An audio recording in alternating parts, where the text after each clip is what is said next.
দেশে যদি এতই ভালো অবস্থা হয়, বাংলাদেশে ভ্যাট কেন বাড়িয়ে দিতে হচ্ছে?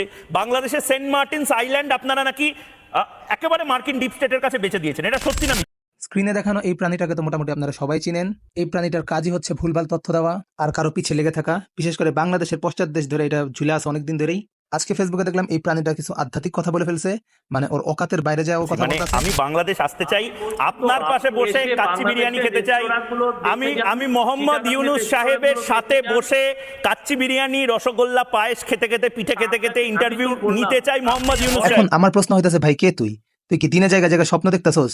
মানে তোর মতো একটা বোকা চুমুরে নোবেল বিজয়ী বাংলাদেশের প্রধান উপদেষ্টা ডক্টর মোহাম্মদ ইউনুস পাশে বসায় ইন্টারভিউ দিবে? মানে কি কনফিডেন্স তোমার, যেখানে বিদেশে শত শত মানুষ বসে আছে তার ইন্টারভিউ নেওয়ার জন্য, আর সেইখানে তোমার মতো একটা বোকা চুমু যে বাংলাদেশের পিছন না চাটলে তোমাকে কেউ চিনতও না, সে তার ইন্টারভিউ নেওয়ার স্বপ্ন দেখতেছো?